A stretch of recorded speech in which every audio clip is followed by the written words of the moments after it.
Hello दोस्तों, स्वागत है आप सभी का हमारे आज के इस नए वीडियो में। गाइज आज हम आपके लिए क्लास 6 के एनसीईआरटी जो कि हम स्टार्ट किए थे उसका चौथा चैप्टर आज हम आपके सामने लेकर आ गए हैं। तो इस अध्याय में हम क्या पढ़ेंगे, चलिए थोड़ा सा ब्रीफ इंट्रोडक्शन आपको हम दे देते हैं। तो इसमें हम किताबों एवं कब्रों के बारे में कुछ जानकारी प्राप्त करेंगे, जिसके माध्यम से हम हिस्ट्री को आसानी से समझने में हमें सहायता मिलेगा। तो इस वीडियो को आगे बढ़ाने से पहले अगर आप हमारे इस चैनल पर अभी तक सब्सक्राइब नहीं किए हैं तो ज़रूर सब्सक्राइब कर दीजिए, क्योंकि हम कंटिन्यू इस चैनल के माध्यम से आप लोग को एनसीईआरटी सीरीज़ प्रोवाइड कर रहे हैं। ये एनसीईआरटी सीरीज़ का हमारा चौथा वीडियो है। अगर आप तक अभी तक किसी भी वीडियो नहीं पहुंचा है तो ज़रूर सब्सक्राइब कर लीजिए और जाकर आप इस चैनल के प्लेलिस्ट में जाकर देख सकते हैं। तो चलिए वीडियो को आगे बढ़ाते हैं और स्टार्ट होता है ये जो चैप्टर है एक पुस्तकालय से।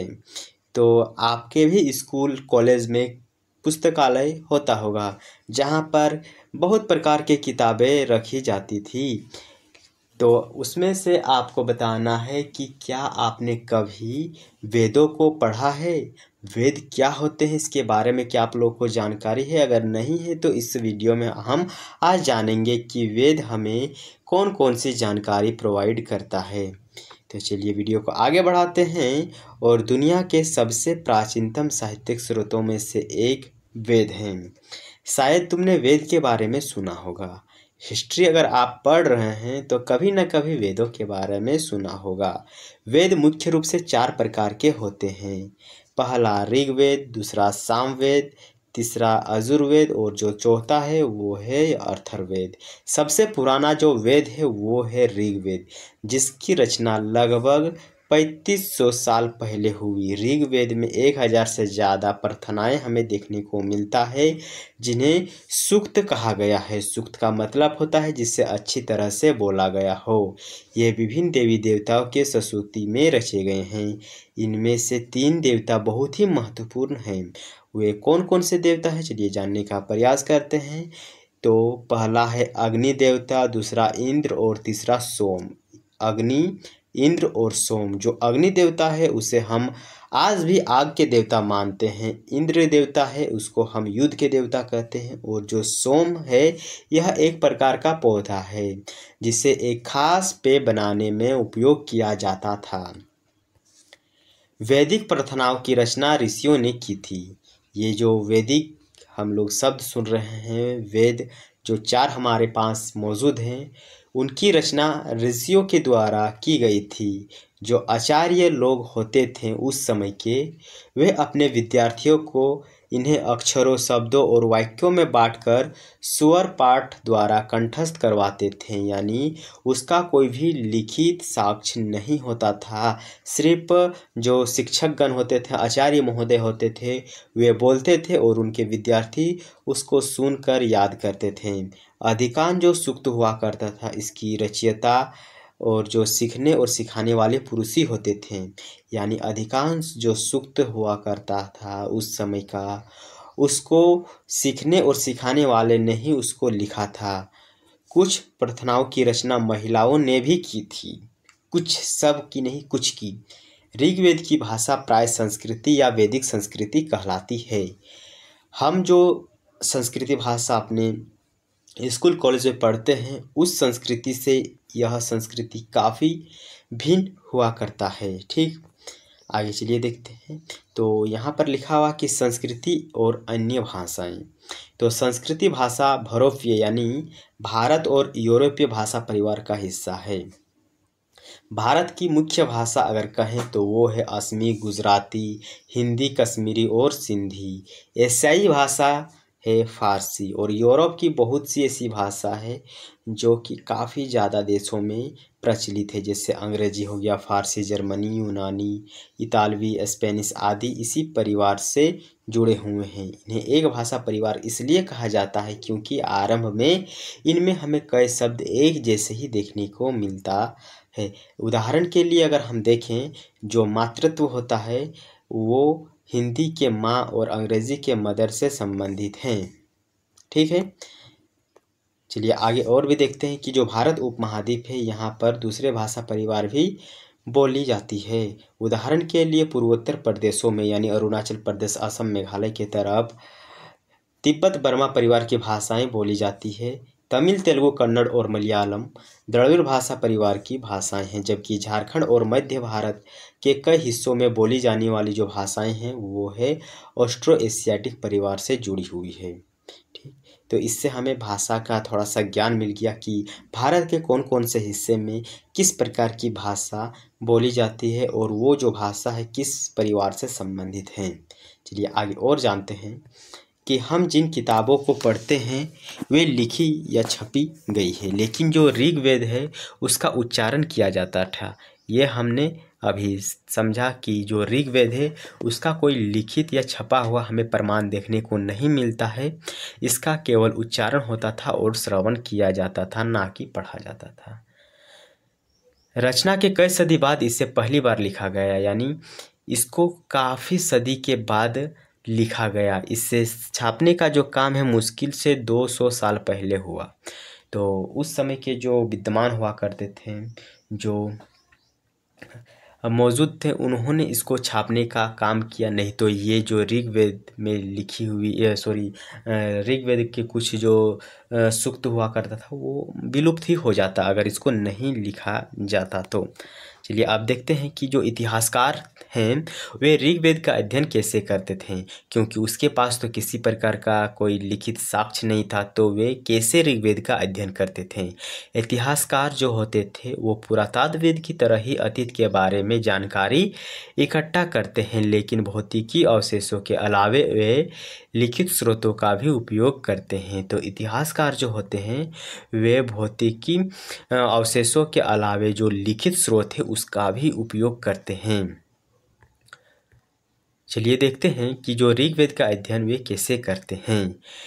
जो ऋग्वेद है उसके कुछ सूक्त जो हैं वे वार्तालाप के रूप में हैं, जैसे कि विश्वामित्र नामक ऋषि और देवियों के रूप में पूजित दो नदियों के बीच यह संवाद एक ऐसे ही सूक्त का अंश है। ठीक है, तो इसमें एक वार्तालाप यानी दो नदी और एक ऋषि आपस में बात कर रहे हैं। इससे कुछ इतिहासकारों को साक्ष्य मिला है इतिहास को जानने का। तो ये एक ऋग्वेद की जो पांडुलिपि है आपको देखने को मिल रहा है, और उस समय हमारे पास किसी भी प्रकार का पन्ना मौजूद नहीं था जो अब हम लोग क्लासमेट, रॉयल मेट आदि पन्नों का यूज़ करते हैं लिखने के लिए, नोट्स बनाने के लिए। उस समय ऐसा कोई पन्ना नहीं हुआ करता था। तो ऋग्वेद के जो रचयिता हुआ करते थे उन्होंने इसको बुर्ज वृक्ष की छाल पर लिखा है, और ये जो कश्मीर में पाया गया है। ठीक है, यह लगभग 150 वर्ष पहले ऋग्वेद की सबसे पहली बार छापने के लिए उपयोग किया गया था। इसी पांडुलिपि को देखकर अंग्रेजी अनुवाद तैयार हुआ है। यह पांडुलिपि पुणे, महाराष्ट्र के एक पुस्तकालय में सुरक्षित रखा गया है। तो यहाँ पर वो डायलॉग दिया गया है यानी वार्तालाप दिया गया है जिसके माध्यम से इतिहासकार कुछ जानकारी प्राप्त करते हैं। तो ये हमें पढ़ने की वैसे ज़रूरत नहीं है, हमें जो पढ़ना है वो हम आपको बता देते हैं। हमें यहाँ से पढ़ना है कि इतिहासकार यह बताते हैं कि यह प्रार्थना उस समय में रची गई होगी जहाँ ये नदी बहती है। वे यही भी सुनाते हैं कि जिस समाज में ऋषि रहते थे वहाँ जो घोड़े एवं गायों को बहुत महत्व दिया जाता था, इसलिए नदियों की तुलना घोड़े और गायों से की गई है। ठीक, आगे लिखा गया है कि जो ऋग्वेद है इसकी प्रार्थनाओं में अन्य दूसरे नदी खासकर सरस्वती, सिंधु और इसकी सहायक नदी का भी जिक्र है। जो गंगा और यमुना नदी है इसका सिर्फ एक बार उल्लेख हमें देखने को मिला है। तो ऋग्वेद में हमें कौन कौन से नदी का जिक्र मिला है? सरस्वती, सिंधु, यमुना, गंगा। सरस्वती, सिंधु, यमुना, गंगा। सरस्वती, सिंधु, यमुना, गंगा, इन नदियों का जिक्र हमें मिला है। चलिए अब देखते हैं कि मवेशी और जो घोड़े हैं और साथ ही साथ रथ है ये हमें इतिहास में कैसे और क्या जानकारी प्रोवाइड कर रहा है।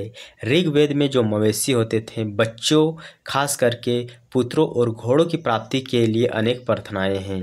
तो हमें पता है कि जो ऋग्वेद है उसमें बहुत ही ज़्यादा प्रार्थनाएं लिखी गई है, और बहुत सारे ऐसे प्रार्थनाएं हैं जो मवेशियों, बच्चों और ख़ास करके पुत्रों के लिए और घोड़ों की प्राप्ति के लिए लिखी गई है। घोड़ों को लड़ाई में रथ को खींचने के लिए काम में लाया जाता था और इन लड़ाइयों में मवेशी जीतकर लाए जाते थे। लड़ाइयाँ ऐसे ज़मीन के लिए भी लड़ी जाती थी जहाँ अच्छा चारागाह हो या जहाँ पर जैसे जल्दी उगने वाली फसल को उपजाया जा सके। कुछ जो लड़ाई है वे पानी के स्रोत और लोगों को बंदी बनाने के लिए भी लड़ी जाती थी। तो इतिहास में जो लड़ाई होता था वे मुख्य रूप से चारागाह ज़मीन के लिए, जैसी फसल उगाने के लिए जो ज़मीन उपयोग होता था, और मवेशियों के लिए, और कहें तो लोगों को बंदी बनाने के लिए, और पानी की स्रोत के लिए भी लड़ाई लड़ी जाती थी। चलिए और देखते हैं कि युद्ध में जीते गए धन का कुछ भाग सरदार रख लेते थे तथा कुछ हिस्सा पुरोहित को दे दिया जाता था। शेष जो धन था वह आम लोगों में बांट दिया जाता था। कुछ धन यज्ञ के लिए भी प्रयुक्त होता था। यज्ञ की आग में आहूत दी जाती थी। अब आहूत किस चीज़ की दी जाती थी? ये कुछ जानवरों का अनाज और घी का आहूत दिया जाता था। ये आहूत जो था देवी देवताओं को दी जाती थी। तो उस समय देवी देवताओं को प्रसन्न यानी खुश करने के लिए आहूत दी जाती थी। उसके लिए जो ऋषि मुनि होते थे, घी, अनाज और कभी कभी जानवरों को भी आहूत दी जाती थी। अधिकांश जो पुरुष थे वे इन युद्धों में भाग लेते थे। कोई स्थानीय सेना हमें देखने को नहीं मिलता है, जैसा कि वर्तमान भारत में हमें बीएसएफ आर्मी देखने को मिल रहा है, वैसा उस समय स्थानीय सेना नहीं हुआ करता था। लेकिन जो लोग होते थे सभाओं में मिलते थे, जुलते थे और युद्ध शांति के विषय में सलाह और मशविरा करते थे, यानी बात करते थे कि हम युद्ध लड़े, शांति स्थापित करें। इस चीज़ों के बारे में वे मिलजुल कर बातें करते थे। वहाँ ये ऐसे लोगों को अपना सरदार चुनते थे जो बहादुर एवं कुशल हो। वो तो ऑब्वियसली अभी भी होता है। हम उसी लोगों को अपने ग्रुप का लीडर चुनते हैं जो बहादुर हो, कुशल हो। लोगों की विशेषता बताने वाले शब्द। तो अभी लोगों को विशेषता बताने वाले शब्द हमें देखने को क्या क्या मिलता है कि वो बहुत ही ज़्यादा बहादुर है। तो इस प्रकार के कुछ लोग हुआ करते थे उस समय। तो उसकी विशेषता बताने वाले शब्द के बारे में हम चलिए जान लेते हैं कि लोगों का वर्गीकरण काम, भाषा, परिवार और समुदाय, निवास स्थान या फिर कहें कि सांस्कृतिक परंपरा के आधार पर किया जाता रहा है। ऋग्वेद में लोगों की विशेषता बताने वाले कुछ शब्द को देखें। ऐसे दो समूह हैं जिसका वर्गीकरण काम के आधार पर किया गया है। पुरोहित, जिन्हें कभी कभी ब्राह्मण कहा जाता था। तो पुरोहित को कभी कभी क्या कहा जाता था? ब्राह्मण कहा जाता था। तरह तरह के यज्ञ और अनुष्ठान करते थे और दूसरे लोग जो होते थे वे राजा होते थे। तो दो प्रकार के हमें समूह देखने को मिलता है, एक पुरोहित और दूसरा राजा। ये राजा वैसे नहीं थे जिसके बारे में तुम बाद में पढ़ोगे, यानी हम आने वाले कक्षाओं में पढ़ेंगे कि राजा एक किसी विशेष क्षेत्र का बहुत ही प्रभुत्वशाली आदमी होता है और वे उस क्षेत्र में अपना अधिकार जमाता है। तो ये जो राजा का बात इस अध्याय में कर रहा है, ये सिंपल राजा का बात कर रहा है। ये ना तो बड़ी राजधानी और महलों में रहता था, ना ही इसके पास किसी प्रकार का सेना था, ना ही ये कर वसूलता था। ये प्राय राजा की मृत्यु के बाद उसका जो बेटा है वे शासन नहीं बनता था। लोग चुनकर उस समय राजा को बनाते थे। जनता या फिर पूरे जो समुदाय होता था, दो शब्दों का इस्तेमाल होता था। एक था जन, जिसका प्रयोग हिंदी या अन्य भाषाओं में आज भी होता है। दूसरा था विश्व, जिससे वैश्य शब्द निकला है। इस विषय पर हम अध्याय 5 में बहुत ही विस्तार से पढ़ेंगे। ऋग्वेद में जो विश्व है यानी जनो, विश्व हो गया यानी वैश्य हो गया और जन हो गया, ये नाम हमें मिलता है। इसलिए हमें पुरुजन या फिर विश्य, भारत जन या फिर विश्व, अधुजन या फिर विश्य जैसे कई उल्लेख मिलते हैं। जिन लोगों ने इन प्रार्थनाओं की रचना की वे कभी कभी खुद को आर्य बताते हैं या आर्य कहते हैं तथा अपने विरोधियों को वे दास या दास्यु कहते हैं। यानी आर्यों की रचना प्रार्थनाओं की रचना करने वाले कभी कभी खुद को क्या कहते हैं, आर्य कहते हैं, और उनके विरोधियों को वे दास या दास्यु कहते हैं। दास्यु वे लोग होते हैं जो यज्ञ नहीं करते हैं और शायद दूसरी भाषा बोलते थे। बाद के समय में दास यानी स्त्रीलिंग में दासी शब्द का मतलब गुलाम हो गया। दास वे स्त्री या पुरुष होते थे जिन्हें युद्ध में बंदी बनाया जाता था। ठीक है, तो दास का मतलब वे लोग जिसे बंदी बनाकर अपने काम करने के लिए इस्तेमाल किया जाता है, उसी को हम अभी भी दास कहते हैं। उन्होंने उनके मालिक की जायदाद माना जाता है, यानी उन्हें जो दास लोग हुआ करते थे उस समय उन्हें उनके मालिक का जायदाद माना जाता था। जो कभी काम मालिक चाहते जो भी काम मालिक चाहते थे उन्हें वह सब करना पड़ता था। यानी मालिक अगर उसे कहे कि तुम ये काम करो तो उसे काम करना पड़ेगा। जिन युग में उपमहाद्वीप के उत्तर पश्चिम में ऋग्वेद की रचना हो रही थी, उसी समय दूसरी जगहों पर अलग तरह का विकास हो रहा था। देखो वहाँ क्या हो रहा था, तो चलिए देखते हैं। खामोश प्रहारी कहानी महापाषाण की, यानी खामोश प्रहारी महापाषाण की। महापाषाण का मतलब क्या होता है? महापाषाण का अर्थ होता है बड़ा पत्थर। महा का मतलब होता है बड़ा, पाषाण का मतलब होता है पत्थर। ठीक, तो ये शिलाखंड महापाषाण नाम से जाना जाता है। ये पत्थर दफन करने की जगह पर लोगों द्वारा बड़े करीने से लगाए गए थे, बड़े करीने से लगाए गए थे। यानी महापाषाण में लोगों को जहाँ पर दफनाया जाता था वहाँ बड़े बड़े पत्थर रखे जाते थे और उसके साथ कुछ सामान को भी दफनाया जाता था। जो आदमी ज़्यादा संपन्न, ज़्यादा अमीर हुआ करता था, उसके कब्र में हमें अच्छा सामान देखने को मिलता है। वैसे हम अभी चित्र के माध्यम से भी चलिए समझेंगे। तो जो महापाषाण कब्र है बनाने की प्रथा लगभग 3000 साल पहले शुरू हुई। यह प्रथा दक्कन और दक्षिण भारत, उत्तर पूर्वी भारत और कश्मीर में हमें प्रचलन में देखने को मिलती थी। कुछ महत्वपूर्ण महापाषाण पुरास्थल हमें चित्र 2 में दिखाए गए हैं। कुछ महापाषाण जमीन के ऊपर ही दिखाए जाते हैं तथा कुछ जो महापाषाण है जमीन के भीतर भी होते हैं। यानी यहाँ पर हमें प्रीलिम्स के कुछ फैक्ट समझ में आ गया है कि जो महापाषाण के साक्ष्य है वे हमें दक्कन, मिटा लेता हूँ या फिर कलर चेंज कर लेता हूँ। महापाषाण के जो हमें साक्ष्य है वे हमें दक्कन, दक्षिण भारत, उत्तर पूर्वी भारत और कश्मीर में देखने को मिला है। साथ ही साथ जो महापाषाण है ये ज़मीन के ऊपर एवं ज़मीन के नीचे भी हमें देखने को मिला है।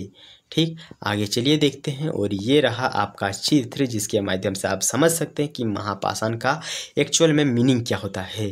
तो देखिए आपको साइड में पत्थर नज़र आ रहा होगा, बड़ा बड़ा पत्थर, उसके बाद छोटा छोटा पत्थर, और यहाँ पर कब्र बनाया गया है जहाँ पर लोगों को दफनाया जाता था। तो ये रहा थोड़ा सा चित्र जिसके माध्यम से आप समझ सकते हैं कि कब्र क्या होता था। और कब्र में इस प्रकार के बहुत से औजारों को, सामानों को दफनाया जाता था ताकि लोगों को प्रलोक में भी शांति मिल सके। ठीक, आगे चलिए देखते हैं कि महापाषाण के निर्माण के लिए लोगों को कई तरह के काम करने पड़ते थे। वे कौन कौन से काम हैं, चलिए देखते हैं। हमने जो कार्यों की सूची बना है उन्हें क्रमबद्ध करो। जैसे अभी भी हमारे गांव में, शहर में जब कभी भी लोग मरता है तो उसके लिए हमें इसी प्रकार के कामों को करना पड़ता है। सबसे पहले एक गड्ढा खोदना पड़ता है, फिर शिलाखंडों को ढोकर लाना पड़ता है, बड़े पत्थरों को तराशना और मरे हुए को दफनाना। तो ये हम ऑब्वियसली अभी भी कर रहे हैं।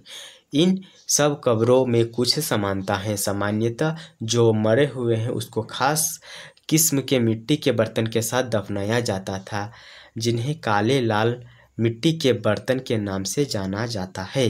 तो काला और लाल कलर के मिट्टी के बर्तन में उसको दफनाया जाता था। और उनके साथ ही मिले है कुछ हमें लोहे के औजार, हथियार, घोड़े के कंकाल और सामान और पत्थर और सोने के गहने। तो ये चीज़ हमें उन लोगों के कब्र से मिले हैं।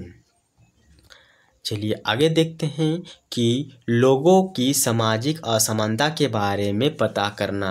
तो इस कब्र के माध्यम से हमें समझ में आ गया कि जो जितना अमीर हुआ करता था उसका कब्र उतना ही धन संपत्ति से भरा होता था, और जो लोग गरीब होते थे उसके कब्र में कुछ ही सामान हमें देखने को मिलता है। तो ये एक प्रकार की हमें प्राचीन काल में भी असमानता देखने को मिली है।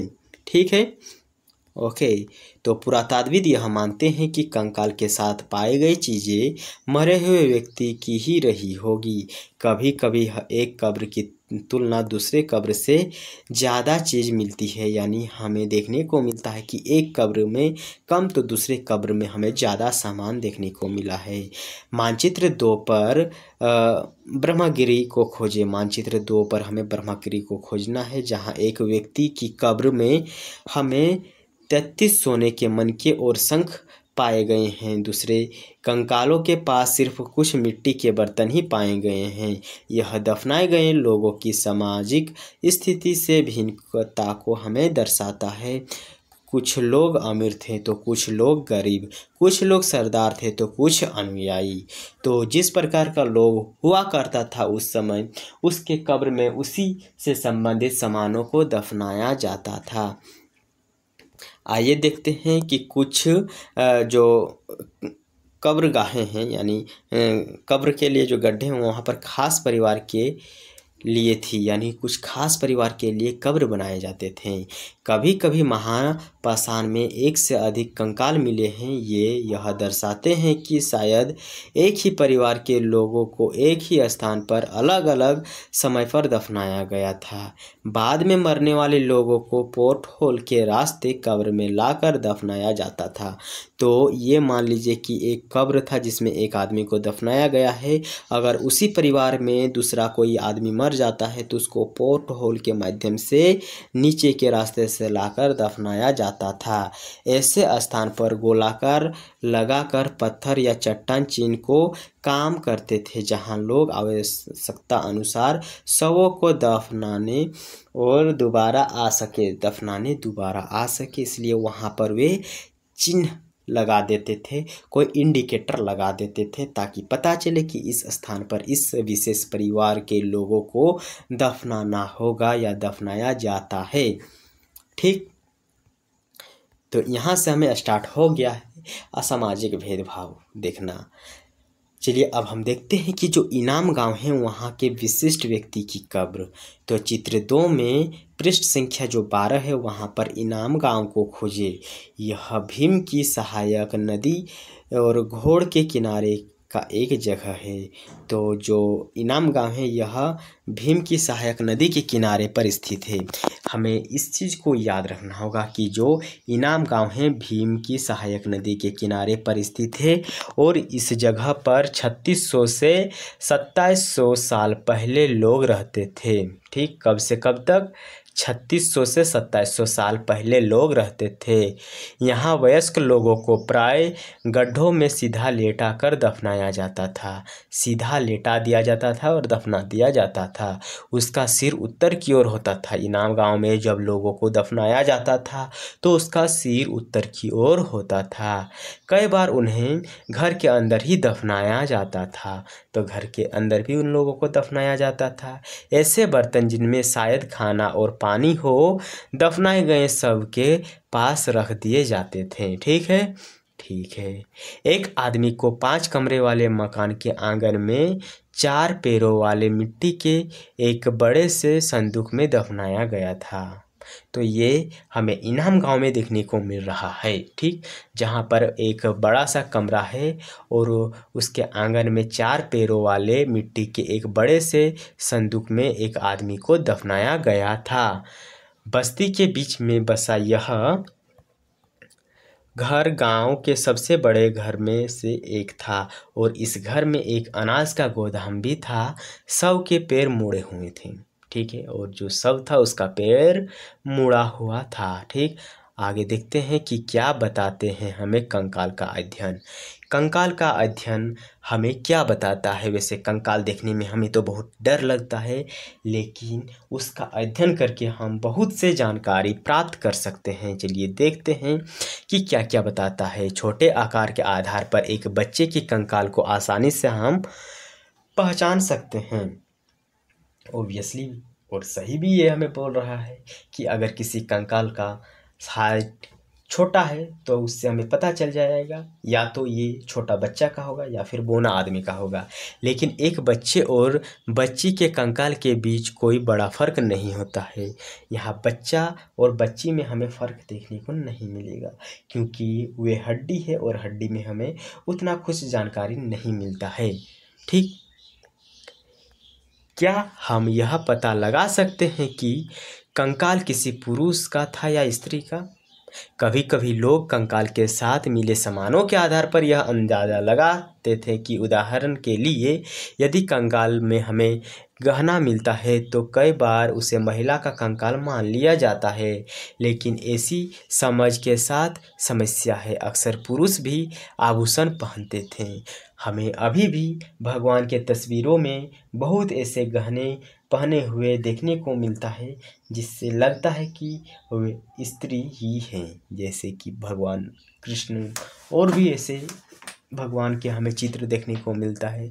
और राजा का भी चित्र आपको देखने को मिलता है, जहाँ पर उन लोगों को आभूषण के माध्यम से दर्शाया गया है। कंकाल का लिंग पहचानने का बेहतर तरीका उसकी हड्डी की जांच है। चूँकि महिलाएं बच्चों को जन्म देती है, इसलिए उसकी कटी प्रदेश या जो कुल्हा है पुरुष से ज़्यादा बड़ी होती है। ठीक, ये समझ कंकालों के आधुनिक अध्ययन पर क्या है आधारित है? आज से लगभग 2000 साल पहले चमक नाम से प्रसिद्ध वेद हुए थे। तो चमक एक प्रसिद्ध क्या है? सॉरी, चरक, चमक नहीं, सॉरी मेरा माइंड डिस्टर्ब हो गया। जब हमारे आसपास में हल्ला होता है तो हम कंफ्यूज हो जाते हैं, माइंड इधर उधर दौड़ने लगता है। ठीक, तो चरक जो कि बहुत ही फेमस वेद हुए, उन्होंने चिकित्सा शास्त्र पर चरक संहिता नाम की किताब लिखी है। वे कहते हैं कि जो मनुष्य उसके शरीर में 260 हड्डी होती है। यह आधुनिक शरीर की रचना विज्ञान की 206 हड्डी से काफ़ी ज़्यादा है। संभवतः जो चरक है उन्होंने अपनी गिनती में दांत हड्डी को भी जोड़ा है और कार्टिलेज बोन को जोड़कर यह संख्या बताई थी। तो वर्तमान में हमें जो अपने शरीर में हड्डियों की संख्या मिलती है वे 206 है, लेकिन चरक महोदय ने बताया था कि 360 हड्डी है, जिनमें उन्होंने दांतों को और हड्डियों के जोड़ एवं कार्टिलेज को भी उन्होंने इसमें काउंट किया था। ठीक, चलिए देखते हैं आगे के और भी कुछ जानकारी। इनाम गांव के जो लोग होते थे उसके काम धंधे क्या होते थे?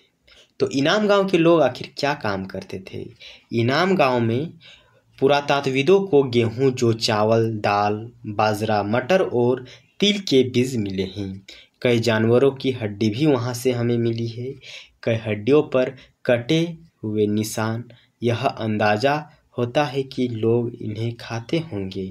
जो गाय है, भैंस है, बैल है, बकरी है, भेड़, कुत्ता, घोड़ा, गधा, सुअर, सांभर और चितकबरा, हिरन, कृष्ण मृग और खरहा खरहा यानी खरगोश, खरहा मतलब खरगोश, और नेवला, चिड़िया, घड़ियाल, कछुआ, केकड़ा और मछली की हड्डियां भी पाई गई है।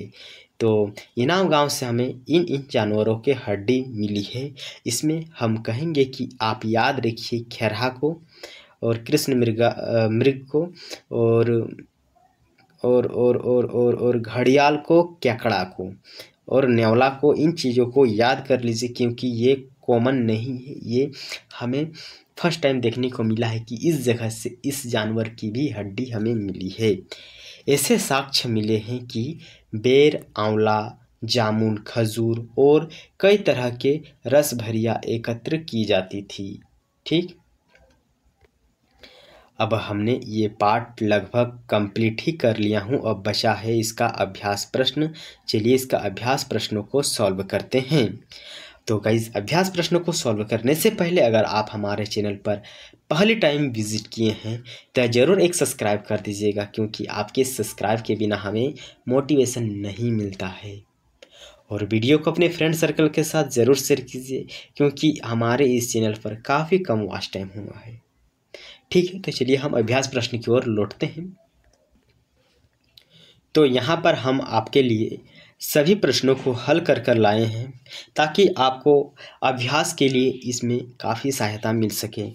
तो आपके सामने पहला प्रश्न है कि जो महापाषाण के निर्माण के लिए लोगों को कई तरह के काम करने पड़ते थे।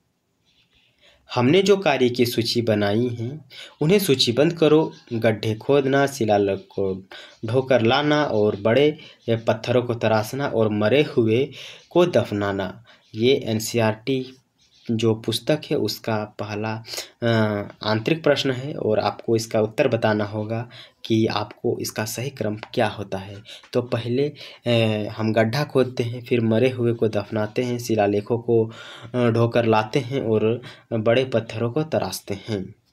अगला प्रश्न है कि क्या हड़प्पा के जो शहर है वहाँ पर लोहे का प्रयोग होता था? नहीं, हड़प्पा के शहरों में लोहे का प्रयोग नहीं होता था। तो हड़प्पा के जो शहर है वहाँ पर लोहे का प्रयोग नहीं होता था। अगला प्रश्न है, क्या तुम्हें लगता है कि यह किसी सरदार का शव था? अपने जवाब का कारण बताओ। हाँ, यह जो शव है किसी सरदार का ही होगा, क्योंकि यह घर अन्य लोगों की तुलना में या फिर अन्य घरों के तुलना में काफ़ी बड़ा था तथा बस्ती के बीचों बीच में बसा था, तथा शव को दफनाने के लिए 4 पैर वाले एक बड़े से संदूक का प्रयोग किया गया था। अगला प्रश्न है कि तुम्हारे अनुसार शरीर के बारे में उन्होंने इतनी विस्तृत जानकारी कैसे इकट्ठा की? चरक महोदय की बात कर रहा है।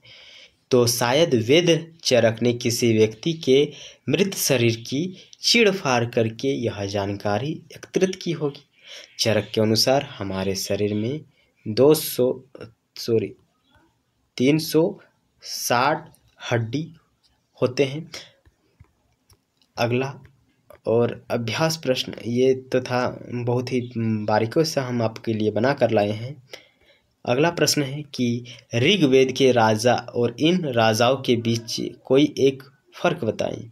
तो ऋग्वेद के राजा बड़ी राजधानी या महलों में नहीं रहते थे, जबकि चीन के जो राजा है वे शहर में महल बनाकर रहते थे। आगे चलिए देखते हैं अभ्यास प्रश्न को, और अभ्यास प्रश्न में आपको सुमेलित करना है। सूक्त जो कि सजाए गए पत्थर से मैच कर रहा है, जी नहीं, तो यहाँ पर आपको मैच कराना होगा कि जो सूक्त है ये अच्छी तरह से बोला गया होता है।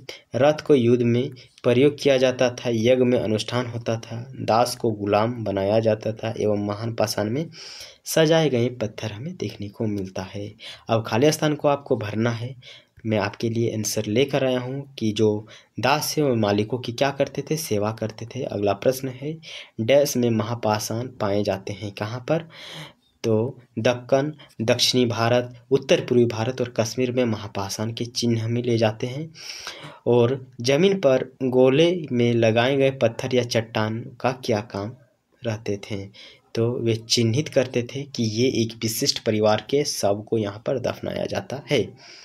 अगला है कि पोर्ट होल का इस्तेमाल किस लिए किया जाता था? तो पोर्ट होल में पत्थरों से बने हुए कमरे में ले जाने के लिए उसका इस्तेमाल किया जाता था। अगला प्रश्न है, इनाम गांव के लोग क्या खाते थे? तो इनाम गांव के लोग अनाज, फल और मांस खाते थे। अगला प्रश्न है, आज हम जो किताबें पढ़ते हैं वे ऋग्वेद से कैसे भिन्न हैं? हमने देखा कि जो ऋग्वेद है इसकी हमें कोई लिखित और छपी हुई साक्ष्य नहीं अभी तक मिला है। ये तो हाल ही में हमें देखने को मिला है, जिसमें कुछ महान ऋषियों द्वारा या फिर इतिहासकार द्वारा उसको लिखा गया है। आज हम जो किताबें पढ़ते हैं वे लिखी या फिर छपी गई हैं, जबकि ऋग्वेद का उच्चारण और श्रवण किया जाता था। ऋग्वेद की रचना के सदियों बाद उन्हें लिखा गया था। ऋग्वेद छापने का काम मुश्किल से 200 साल पहले हुआ है। तो गाइज इस प्रकार के प्रश्न और भी हैं, हो सके तो आप इसको कीजिएगा और आप ज़रूर हमें कमेंट करके बताने का प्रयास कीजिए कि आपको ये वीडियो कैसा लगा। अगर पसंद आया गाइज तो ज़रूर लाइक कीजिएगा, क्योंकि हम आपके लिए इस प्रकार के वीडियो लेते आते हैं। चैनल को सब्सक्राइब कर लीजिएगा। मिलते हैं एक नेक्स्ट वीडियो में, तब तक के लिए बाय बाय। और अगला जो कि चैप्टर है वो कौन सा है आप कमेंट में हमें बताने का प्रयास कीजिए। मिलते हैं नेक्स्ट वीडियो में, बाय बाय।